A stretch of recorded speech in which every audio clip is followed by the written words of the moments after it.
Hi, welcome back to my channel. Today we're going to be talking about Athlete A. I'm still postponing the Ramona Wilson video that I've been planning and scripting. It will come probably in the next video after this one because I watched Athlete A with a couple of my college friends and we were absolutely disgusted by what we saw, and I really want to use the very tiny platform I have to talk about what I watched and just to expose these people and to expose other coaches that are preying or had preyed on young girls. So let's get started. I'm going to talk about Larry Nassar, disgusting Dr. Larry Nassar first. But actually, before I talk about Dr. Larry Nassar, I want to give a trigger warning. A lot of this is very hard to watch, hard to hear. It involves sexual crimes against children. So if you feel like you're not in the position where you can handle that, or if you feel like that's not something you want to hear about, please click off of this video and join me for my next one. I'm going to first start by covering a brief history about Larry Nassar so you sort of better understand where he came from, where the monster came from.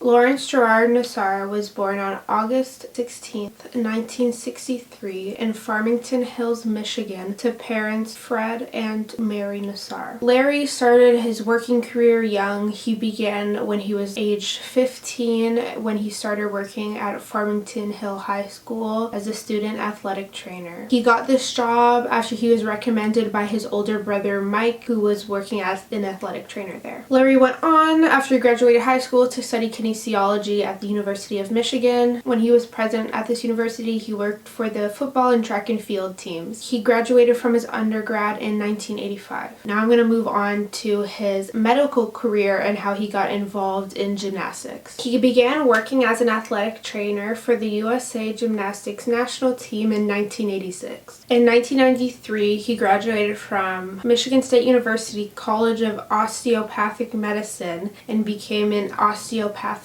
doctor. He completed his residency training at a family practice at St. Lawrence Hospital. He then went on to finish a sports medicine fellowship in 1997. That same year, in 1997, Nassar began working at MSU as an assistant professor in the university's Department of Family and Community Medicine. At the time, he also worked as a team doctor at Holt High School. His career as more of a doctor in gymnastics began in 1988 when he began working at a gymnastics training facility called Twistars. He then worked as the National Medical Coordinator for USAG, which stands for USA Gymnastics, from 1996 to when he retired in 2014. The majority of Athlete A, the documentary on Netflix, focuses on the overall toxic culture in USAG and then just uses Dr. Larry Nassar as more of a case study. So I'm going to briefly overview and give context to the toxic environment that they detail. Apparently, the toxic environment in USAG began around the 1970s. One such case that really highlighted the toxic and predatory environment that was facilitated allegedly by USAG was William Allen McCabe. This case took place in Effingham County, Georgia. At the time, McCabe was a gymnastics coach at the Savannah Metro facility. He was arrested in 2006 for sexual exploitation of a minor after he was caught sending an explicit email to an 11-year-old girl. He was released from jail later that year on a $10,000 cash bond. After this information went public throughout the community, other parents who McCabe coached their daughters looked for similar emails, and a few did find explicit emails to their minor daughters. They handed over these explicit emails to the FBI. A Jane Doe later filed a lawsuit, I think it was around 2013, against USAG, Savannah Metro, and William Allen McCabe. This lawsuit alleges that this Jane Doe told USAG about McCabe's sexual misconduct back in 1998, and he was arrested in 2006. So that 8-year time span is very concerning. It is reported that USAG and other authorities did nothing after this allegation was brought forward except transfer him between gym to gym until he was arrested in 2006. In Athlete A, there is one case case with a Jane Doe. I'm unsure if this has to do with William McCabe or another predatory coach, but in this case, a gym owner warned USAG officials about a predatory coach and stated that if they didn't do anything that she believed, or they believed, not sure their sex or gender, sorry, that this person would escalate and fully sexually assault young gymnasts. And USAG did nothing and continued to hire him and transfer him between gyms. In 2014, in a deposition for a Jane Doe lawsuit, Steve Penny, who was a USAG president at the time, detailed how USAG handles sex abuse and allegations. It's a really problematic and bad system, and this is what he had to say the system was. He said that they only turn sex abuse allegations or misconduct over to local authorities if the minor victim's parents, or an eyewitness to the abuse sign a statement. If not, if none of these three parties signed a statement, USAG would not turn the allegations over to authorities like they're supposed to under mandatory reporting, which I will go over in more detail later what that is. They would just dismiss these allegations as hearsay. It was found that USAG had 54 files on different coaches that had allegations against them over a 10-year span. I believe that these files weren't turned over to local authorities. 37 of these coaches were later arrested and charged for sexual misconduct against minors. Jessica Say was featured in Athlete A and was interviewed to give more context to the toxic environment of USAG that she personally experienced. She was the champion and winner of the 1986 Olympics. Champion and winner are synonymous. I don't know why I said both. She said she competed on an injury during the Olympics, but she said she didn't have any choice in the matter, that she felt that she had to compete to win for USA Gymnastics. She refers to this phenomenon in USAG as sacrificing their young to win. She said in the time that she was in elite gymnastics, there were many sexual predators known in the environment. One of them was a national team coach, Don Peters, who was a known sexual abuser. She said since gymnasts often experience physical and emotional abuse from their coaches and other trainers, that when they were sexually abused, they were more vulnerable because they were already broken down, and that it created this environment of silence where these girls, didn't feel like they could come forward with their experiences because of all the abuse they had already received from adults. In the doc, Jessica said that she believed that gymnastics became more dangerous and toxic in the 1970s. It is then when you see a shift from them sending adult women and athletes to then them sending minors and young girls 13, 14 to the Olympics. She said this caused issues like widespread eating disorders in the community. It was also common to force athletes to delay menstruation and sexual maturation because it was believed that you had to be ultra tiny to do advanced tricks. Jessica believes that another major reason why they were picking to send younger athletes to the Olympics was because they were easier to manipulate. She then states that she was physically abused by USAG coaches Bella and Martha Caroli. Martha and Bella Caroli are a married couple that first started their gymnastic career in the early 1970s in Romania. They were very abusive to their athletes, allegedly. It is said that Bella would weigh the athletes every day. He would physically slap them in the face. He was very micromanaging what they ate, which is why eating disorders were so rampant, because the adults were so micromanaging on these young girls that they didn't have any autonomy to choose what they ate in a day. It's a very basic human right, in my opinion. Martha, his wife, was often very physically abusive to the girls as well and would hit them all the time, allegedly. The couple moved to Texas in the 1980s to start training U.S. Olympic athletes. They continued their alleged reign of terror and abuse for decades under USAG. It created this culture of silence where these girls couldn't speak out about the abuse and were more vulnerable to be groomed and sexually abused by predators like Larry Nassar. I'm going to call out some other disgusting coaches and USAG men that have have been charged with sexual misconduct against minors and athletes. So first up is Ray Adams. He was a gymnastics coach who was reported to have abused young female athletes as early as the 1920s when he was in his early 20s. One of his survivors first accused him of abuse in 1993, but the case never went to court. After this instance of abuse in the early 1990s, Ray went on to move between 4 different states and was transferred between dozens of gyms, including elite gyms, even though he had these allegations against him. It is reported in Indy Star that he continued to get hired under USAG after being fired 6 times and charged 4 times. In one case, Adams was acquitted, and in another, he pled guilty to misdemeanor battery against 4 young girls. After the 1993 incident that I previously mentioned, 15 young girls came forward with sexual abuse allegations against him. In 2014, he pleaded no contest to, I'm going to read the charge, 2 counts of lewd and lascivious molestation. He was also previously serving a 20-year sentence for receiving and having child explicit materials. You can assume what I'm referring to. By the way, no contest is a sort of plea deal where an accused can essentially say, like, he believes that the prosecutor, he or she or they believe that the prosecutor does have enough evidence to convict them, but when they plea no contest, they're not insinuating their guilt, but they are just insinuating that they believe there is enough evidence to convict them. I believe he's currently serving his 2 sentences concurrently, which means at the same time. I will link more details about Ray Adams in an Indy Star article that will be in the description box. I received the information for the next 3 coaches on a Good Housekeeping article. It's a really beautiful article where it highlights 3 survivors' brave stories, and I really think that anyone interested in this case and interested in advocating for young girls should read the article. So first one of these 3 coaches is Mark Schaffelbian.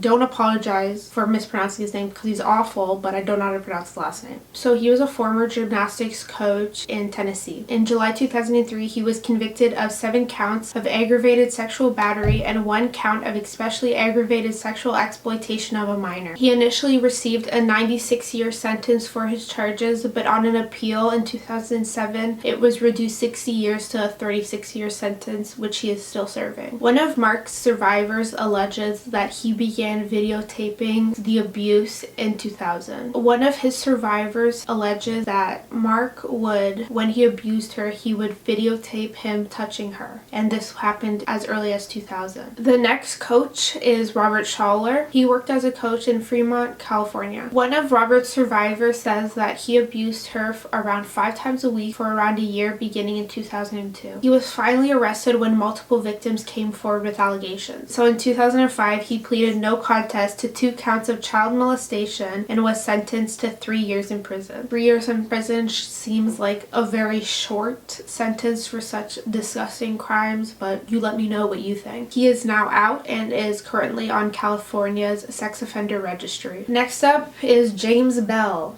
He worked as a gymnastics coach in Newport, Rhode Island at a YMCA. One of his survivors says that he abused her for around 2 years, beginning in 2000 when she was 7 years old until she switched gyms 2 years later. She claims that he groomed her by making her feel special and constantly complimenting her talent and stuff like that before he started the abuse. So Bell was eventually arrested for 7 counts of second-degree child molestation after 3 girls came forward in August 2003. He posted bail shortly after and fled. He was put on the FBI's most wanted list after failing to appear at a pre-trial meeting in July 2004. The FBI located Bell 11 years later in April 2015 in Washington, and he is currently serving an 18-year sentence in jail, which to me seems much too short. Next is Marvin Sharp, who was also a gymnastics coach, but he was a coach for more elite teams, including Olympic teams. Marvin Sharp was arrested in August 2015 for 9 counts of producing child pornography. It is reported that he began taking photos and video sets of his young athletes as early as 2002. He was also charged with 4 counts of child molestation and 3 counts of sexual misconduct with a minor. He had previously been charged with possession and receiving child explicit images. He completed suicide in his jail cell in September 2015, where he was was awaiting trial. I apologize, I can't seem to find images of Robert Schaller and James Bell. I would love to include images of them because I want them to be known as the monsters they are. So now I'm going to revert back to Larry Nassar and talk about his abuse and what happened and what he did. So it's very convoluted. There's multiple timelines explored in Athlete A. So I'm going to tell you the story based on each survivor's separate story. So I'm starting with Maggie Nichols' story, which seems to be the central focal piece of Athlete A's documentary. She herself is the Jane Doe that was known as Athlete A.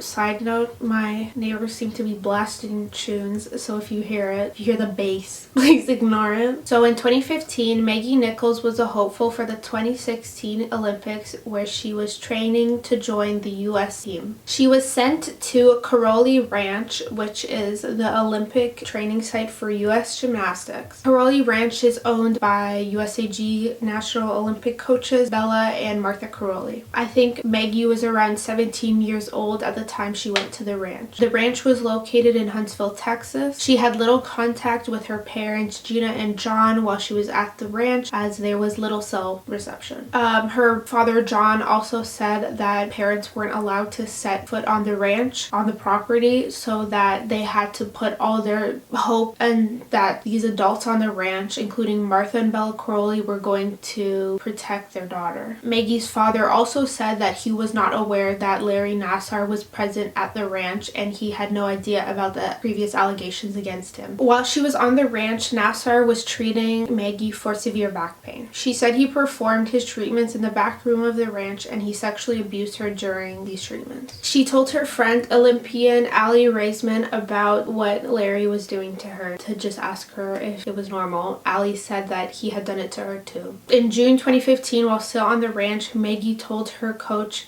Sarah. So then Sarah called Maggie's mom, Gina, to tell her about what the girls had come forward to say. And another report I saw that they said that Sarah had actually just overheard the girls talking about the abuse and Maggie had not actually confided in her, so I'm unclear. I think Maggie did come forward. So when Sarah called Maggie's mom, she said she was going to report the allegations to her superior, who was Rhonda Fain, I believe. Rhonda Fain was the vice president of the USAG Women Program at the time. And then apparently Rhonda reported the allegations to Steve Penny, who I've mentioned before was the president of USAG. Steve Penny then phoned up Gina and told her not to publicly speak about what happened or to contact the authorities himself, that he would contact the FBI. So a few weeks after that, Steve Penny phoned up Gina again and said that Maggie Nichols had to testify to a private investigator that USAG had hired. Steve Penny went to them. USAG attorneys told him to hire Fran Sepler, who was an HR expert, to investigate the allegations instead of reporting to FBI or authorities immediately. His and Rhonda's and even Sarah's lack of reporting to local authorities about the abuse is a breach of mandatory reporting. So mandatory reporting basically requires individuals who work with vulnerable persons or minors to immediately report allegations of abuse, including sexual abuse or just suspicions of abuse, to either authorities or child protection services. So then when Fran Sepler was hired, she interviewed Maggie Nichols, who repeated her story to her. She also interviewed Olympians Aly Raisman and Michaela Mulrooney. Aly disclosed that Larry Nassar had sexually abused Michaela in their Olympic residence during the 2012 London Olympics. I'm going to come back to Michaela and Michaela's case in a bit. Steve Penny finally reported the allegations to the FBI 5 weeks after he was initially told. It seems that the FBI took no action because there's no documentation of them ever doing an investigation at the time. Over the next few months, Maggie's parents claimed that Steve Penny told them to not go public with the allegations because it would jeopardize the ongoing investigation. The family was never contacted by the FBI. He also started pulling Maggie from Olympic promos for the 2016 Olympics. Then Maggie wasn't chosen for the 2016 Olympic team. Steve Penny had a role in choosing the team, and it is sort of insinuated that they believe that Maggie coming forward with these allegations might have have been the reason that she was shut out. Next, I'm going to talk about Jamie Dancer. So Jamie was part of the USA Olympic team in 2000. In Athlete A, Jamie describes the disgusting environment at USAG and the Olympics team. She said that no one would ever believe her when she came forward about injuries, and that this often forced her to compete on an injury. She talks about one time when she lost 6 pounds after having the flu. She said that her coach weighed her and saw that she had lost 6 pounds and said that she needed to keep that weight off by whatever means necessary, which basically enables her to have an eating disorder. Jamie started working with Dr. Larry Nassar when she was a very young teen. During one of their first sessions together, Larry Nassar made her get completely naked for a physical. She said in a twisted way she often looked forward to treatment with Nassar because he was the only kind adult that was part of the USAG team. He was constantly complimenting her and sneaking them food and stuff. I think this can be characterized as him grooming her. Jamie reports that Nassar abused her during the 2000 Olympics. During this time, he would try to continue to groom her by sneaking her snacks or candy and putting small presents under her pillow. In 2016, Jamie was preparing to file a Jane Doe lawsuit against Larry Nassar when she started seeing the allegations that IndyStar was publishing about him. Next up, I'm going to talk about survivor Michaela Mulrooney. Olympic gold medalist Michaela stated that Larry Nassar started abusing her at Crowley Ranch when she was around 13 years old. She said that the abuse continued for years, including at the 2012 London Olympics. After she had been severely assaulted by Nassar the night before in Tokyo, she claims that she was speaking very loudly on the team bus and John Goddard, sorry, I don't know how to pronounce his name, was present in the bus. She said John didn't react when she said the allegations, and it is believed he never recorded like he should have. He denies that he heard this conversation. She said she was forced to sign an NDA by USG in 2016 during a settlement lawsuit. The NDA would basically fine Michaela around $100,000 if she ever went public with her allegations against Nassar. USAG officials deny that they included the confidentiality clause. They say that Michaela's attorneys were the one that initiated it, which honestly makes no sense to me. After Chrissy Teigen offered to pay the $100,000 fine so Michaela could speak up, USAG said that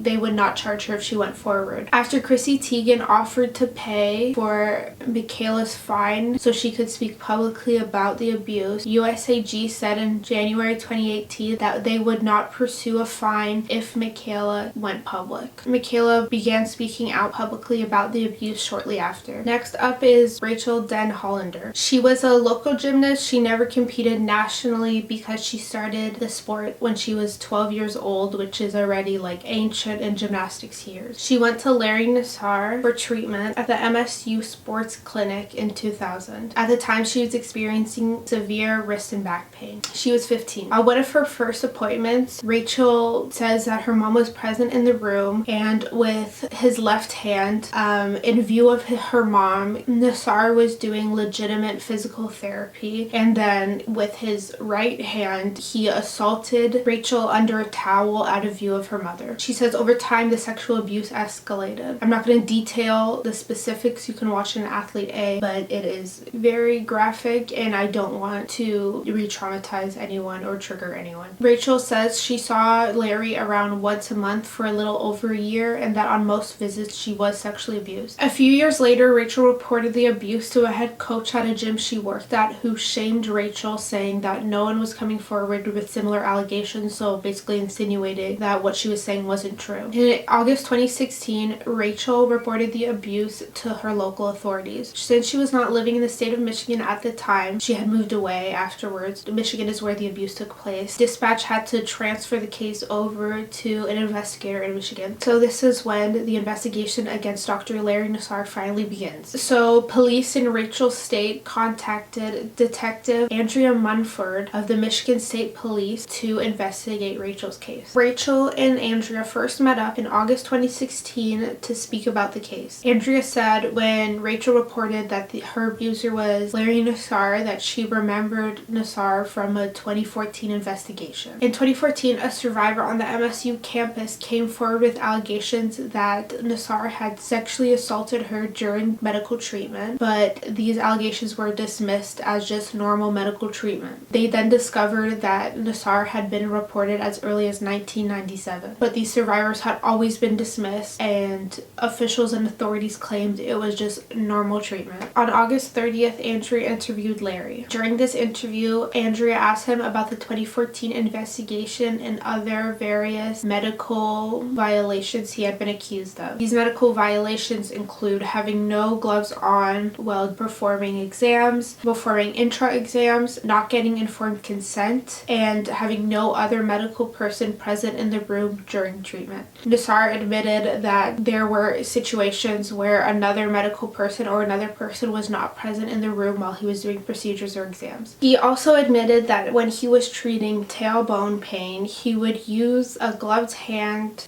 I don't know how to say this nicely. He would insert a gloved fingers anally.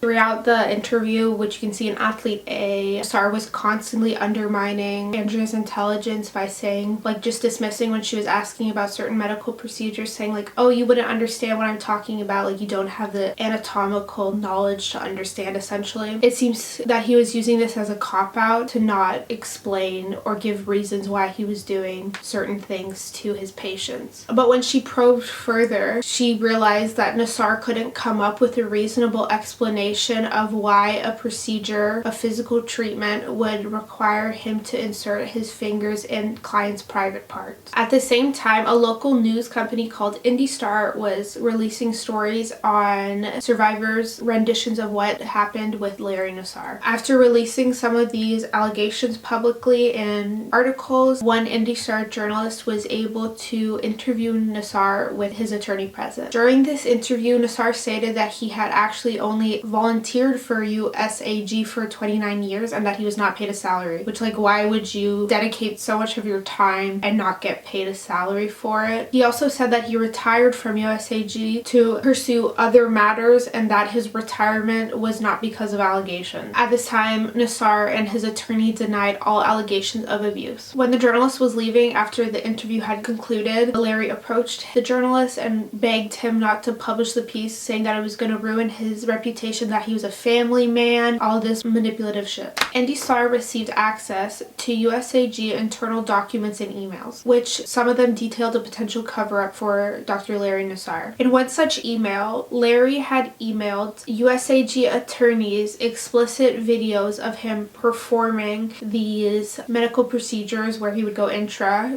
to try to prove that he wasn't sexually abusing these minors, that they were all medical procedures, that they were all above board. But the journalist who also viewed these videos said, like, it was clear to anyone with a brain that this was not normal, that this was sexual abuse. There was also another email involving Dr. Larry Nassar, Martha Caroli, and Steve Rabacki, who were all higher ups in USAG, talking about how because Larry couldn't attend an upcoming competition, they would essentially lie for him, saying that it was for personal reasons or that he was sick and not because it was because of the allegations and the ongoing investigation. Disgustingly enough, Larry Nassar ran for the HPS school board in 2016 after allegations had already come out. He ended up receiving 22% of the final vote. So Larry was also working at MSU at this time, so they had to perform an investigation themselves. MSU allegedly first received allegations against Dr. Larry Nassar in 2014. This allegation was dismissed and Larry was allowed to continue his practice on the campus under specific guidelines, but it was then discovered that these specific guidelines weren't enforced. Like, he was never monitored, he was just let go, and then dozens of girls were abused after this. During August and September of 2016, it was reported that dozens of survivors came forward alleging abuse by Larry Nassar that they had experienced at MSU. He was then fired. At this time in 2016, Larry was living in Holt, Michigan with his wife and 3 kids nearby the MSU campus. Some survivors reported that Nassar had been medically treating them in his basement at his house and had assaulted him during this time. Another survivor came forward and said that they weren't a medical patient of Nassar, but that he had sexually assaulted them in the basement. Based on this information, Andrea received a search warrant for his house. On September 20th, 2016, Andrea and other authorities exercised the search warrant. They looked through his trash and found several hard drives with Larry Nassar's name and number written on it in Sharpie. How stupid do you have to be to write your name on these hard drives? On the hard drives, they found more than 37,000 images and videos of child explicit material, and he wrote his name on the hard drive. So after this is found, he is then arrested and charged with 3 counts of first-degree sexual misconduct with someone younger than 13. The prosecutor chose to pursue these charges because it would result in the highest sentence. So there were 2 trials for Larry Nassar for separate charges. One was a federal case and one was a state case. So for the federal case, Nassar took a plea deal where he pleaded guilty to possession of child explicit images, willfully destroying evidence, and other sexual misconduct charges in exchange for dropping the charge for traveling overseas with the intent to commit a sexual assault. Part of the plea deal required Nassar to let all 150 plus victims, survivors now, give a victim impact statement at his sentencing if they so pleased. Many of his survivors did choose to give victim impact statements, and that process lasted for around a week. Many gave statements including Rachel, Jamie, and Maggie Nichols' mom. Larry Nassar had 2 separate cases against him. One was a federal case and one was a state case. The one I was just talking to you about was a state case. For each of these cases, he received 40 to 175 years in jail. The sentences are to run consecutively, which means one after the other. So athlete A in the doc states that he is currently serving 2 60-year sentences. He received one of his sentences from Judge Aquilina, who served an iconic rebuttal, which I'll play a little snippet of after she read his statement for sentencing, which he essentially blamed victims and denied all accountability. Because, sir, you do not deserve to walk outside of a prison ever again. You have done nothing to control those urges, and anywhere you walk, destruction will occur to those most vulnerable. I will insert a link to the full statement below. I do advise you watch it as it's very impactful and important. So that's all the legal proceedings currently for Dum Dum Larry Nassar. So now I'm going to move on to other legal proceedings with other officials in USAG and MSU. So for USAG, it was discovered that Steve Penny tried to facilitate or create a friendly relationship with FBI agents during 2015 to try to protect the reputation of USAG. This process included him actually emailing an FBI agent and offering him a job. He was charged with tampering with evidence in October 2018, to which he pleaded not guilty. It is alleged that he removed documents talking about Larry Nassar's abuse from the Crowley Ranch. So at MSU, 2 MSU officials were charged with misdemeanor and felony charges related to them trying to cover up or enable Dr. Larry Nassar's abuse. One was Lou Anna Simon, who was the former MSU president, and then the other was Kathy Klages, a former MSU gymnast coach. And then last and certainly not least is Martha Caroli. So USAG cut ties with the Caroli Ranch, where it is alleged that Larry abused dozens of athletes, of minor athletes there. So they cut ties with the ranch in January 2018, and a couple weeks later the Carolis chose to shut down the ranch altogether. Caroli admitted that Steve Penny told her about Maggie's allegations back in June of 2015 and that she did not report it to any local authorities. She has still not been charged. So to conclude this case, I'm going to overview mandatory reporting and accountability in when you're working with vulnerable persons. I believe that all the staff and officials that were aware of Larry Nassar's abuse and didn't report it should be charged or fined or something, or fired, not allowed to work in that field anymore or work with young persons. It is the adult's responsibility, especially adults in positions of power like gymnastics coach, to protect children. Furthermore, physical and emotional abuse that is perpetuated and done by elite gymnastic coaches needs to be criminalized. That shouldn't be normalized. This toxic environment clearly creates more opportunities for evil persons like Larry Nassar and the other predatory